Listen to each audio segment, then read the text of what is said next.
వంట చేయడానికి ఇప్పుడు సీఎం గారు ఉన్నారు, లేదా ఒక విద్యాశాఖ మంత్రి ఉన్నారు, వాళ్ళ డ్యూటీ ఎంతవరకు ఉంటుంది అని అంటే వాళ్ళు పిల్లలకి ఏం కావాలి పంపించడంతో పాటుగా ఒక ప్రాపర్ ప్రిన్సిపల్ని, ఒక ప్రాపర్ వార్డన్ని అసైన్ చేసే అంతవరకు ఉంటుంది. But every day they cannot come and examine that what you are cooking there. ఆ బాధ్యత ఎవరికి ఉంటుంది? వార్డన్ అనే వాళ్ళకు ఉంటుంది. వార్డన్ అనే వాళ్ళు బాధ్యతారహితంగా పనిచేయడం వేరు, బాధ్యతాయుతంగా పనిచేయడం వేరు. బాధ్యతారహితంగా చేసిన వాళ్ళను డెఫినెట్గా నేనైతే ఏమంటానంటే జస్ట్ సస్పెండ్ చేసి ఒక నెల రోజుల కోసం తర్వాత మళ్ళీ రివోక్ చేసి మళ్ళీ జాబ్లోకి తీసుకోవడం కాదు. ఆ పరిస్థితులు కఠినంగా గనక తీసుకుంటే, అంటే రీజన్ ఏంటి, వాళ్ళ తప్పిదం వల్లనే జరిగింది అనుకొని గనక ఉంటే, సీరియస్ గనక యాక్షన్ తీసుకుంటే ఇంకొకరు అసలు ధైర్యం కూడా చేయరు. వాళ్ళు చాలా కాషియస్గా అమ్మో ఏమన్నా జరిగిందంటే నా పైకి వస్తుంది అనేటువంటి భయంతో పనిచేస్తారు.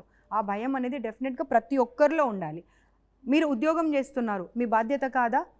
డెఫినెట్గా సీఎం గారో లేకపోతే మినిస్టర్ గారో లేకపోతే కమిషనో ఏదో ఒక కమిషనో వచ్చి మిమ్మల్ని భయపెడితేనే మీరు పని చేస్తారు తప్పించి మీరు ఉద్యోగం చేస్తున్నారు, ఎవ్రీ మంత్ జీతం తీసుకుంటున్నారు, మీకు బాధ్యత లేదా? ఆ క్వశ్చన్ నేను వాళ్ళని అడుగుతున్నాను ఇప్పుడు. సో ఒక వార్డన్ బాధ్యత ఉంటుంది, వంట సరిగ్గా వండారా లేదా, పిల్లలు సరిగ్గా తిన్నారా లేదా, ఎందుకు ఫుడ్ పాయిజన్ అయింది. ఎందుకంటే ఇప్పుడు నేను వెళ్ళాను, కొన్ని చోట్ల ఏం తెలిసిందంటే నాకు వార్డన్ అనేవాళ్ళు వస్తారంట, వంటకు కావాల్సిన సామాన్లు ఇచ్చేస్తారు, వెళ్ళిపోతారు. అక్కడ ఉన్నటువంటి వర్కర్స్ ఎలా వండుతున్నారు, ఎలా పెడుతున్నారు పిల్లలకు అనేది కూడా వాళ్ళు చూడరు.